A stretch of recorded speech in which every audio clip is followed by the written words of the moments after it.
So does Las Vegas have this game right? We're going to talk about that right now. The Alabama Crimson Tide, a 4-point favorite over Georgia in Tuscaloosa. Georgia's not been an underdog very often during Kirby Smart's time. Is 4 points about right for the Tide with Georgia coming in there? That basically means the road team is considered about the same as the home team. Perhaps the home team slightly favored if it were on a neutral field. We'll just see where this line ends up. It started out a little bit higher than what people have listed as the opening line, but it's relatively late Sunday night when I'm recording this, and it's sitting. Well, it's not that late, but it's about 4 right now. So Dean Legge from Dog Post, making you a smarter Georgia fan. Thanks to everybody for watching here on YouTube, and we really appreciate our audience. Want y'all to make sure you sign up for the newsletter. But before you do that, let's talk about this game. It really is an important moment in the trajectory. I'm assuming the trajectory of both of these two teams for this season and perhaps beyond. You never know. This is a game Georgia can win for sure. And, Alabama hasn't been a 4-point favorite over many people. It's usually much more than that. I can assure you of that. The Tide at home are substantial favorites usually, and 4 is not exactly a lot. So when you looked, I thought this would be anywhere from 3 to 6, and it's right in the wheelhouse of where I thought it would be. And I don't know if this is a situation where Bama is, everybody's sort of overreacting to how poorly their defense played, but I don't know. The line feels about right to me at 4. But you go back, I'm just looking very quickly here for Alabama at home.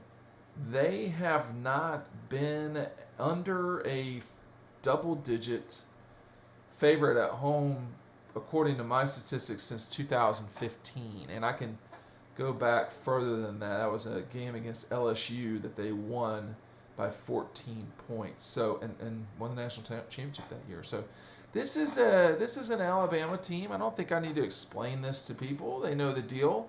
That is a powerful offensive juggernaut, no question. Anybody that's got 700 yards of offense in the SEC, in college football, is crazy. That they're doing that in the SEC is insane. So, I mean, this is as formidable an offense as Georgia will. It is the most formidable offense Georgia will see in its regular season. They might be more explosive than Clemson. I mean, Clemson's explosive. They just don't seem like they're explosive as they were last year, which is sort of like saying, Shaq is big, but he's not as big as he used to be. I mean, these two teams can really score. And Georgia has shown that they can score. They've not shown that they are explosive the way that those two are. And we'll just see what happens when Ohio State decides to join the party in a couple of weekends. But I think people are becoming optimistic about this game. They are burying their inner Larry Munson and making him go away. But I'm sure he will return, and before kickoff, there will be plenty of negativity for Georgia fans to wallow in, because that's what they do so well. I think there's plenty to be concerned about on the Alabama side of things. Even though I will say right now, people always ask me, who do you think will win? I think Alabama will win. But that's because I have to pick. With that said, when you sit there and you look at the situation at Bama, your offense is going to have bad games. Like, that's going to happen at some stage. LSU last year, maybe not. These guys are not LSU from a year ago. They're good, and they can score, but they're not that. And I think if you pressure quarterbacks, they become very different people. The difference between Garantano in the first half and the second half is someone in his grill the entire time. Alabama's offensive line, to me, is better than Tennessee's defensive line. That's why they're scoring all these points. Well, that and two of the best receivers in college football and a very good quarterback so far. I mean, Mac Jones has lit it up. And, the run game with Najee Harris, I mean, these guys are dangerous. This is what it's going to be like to deal with Clemson if you deal with them. The problem with that, comparison is Clemson has a functional defense. Alabama does not. And Clemson certainly seems, well, I was going to say they seem like the whole package, and then you watch them play special teams, and you're like, what is going on here? So everybody in college football has got issues. I mean, Georgia's issues right now, as we all know, are offensively. Why can't they be more explosive than they are? And then you turn around and you look, and you're like, they're beating people by more than 20 points. So maybe that's just their style. Maybe in the fourth quarters, they're not still, I don't know. They could have gotten 50 yesterday against Tennessee, and they didn't. The one thing, too, though, y'all, is that Georgia can't expect to roll out here and make the mistakes they've made during this season. The slow start against Arkansas, you want to give that to Dwan Mathis? Fine. But, the Tennessee game was wrought with mistakes.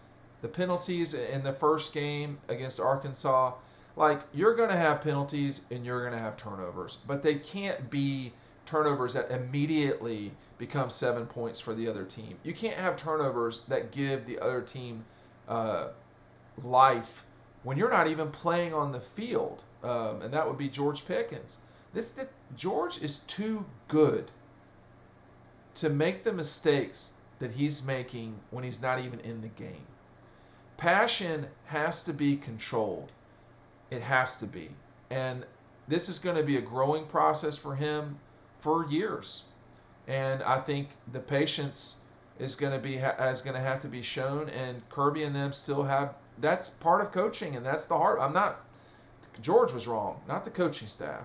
And I'm just talking about the challenge they have.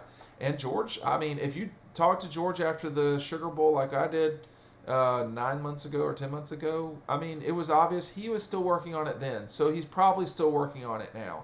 But, when my children go and do crazy things, you got to coach them, parent them, whatever you want to call it. So this is really, George is going to be going back home.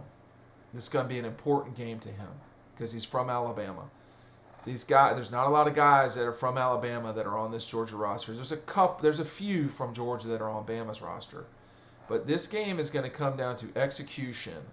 And penalties are not execution. They are the reverse of that.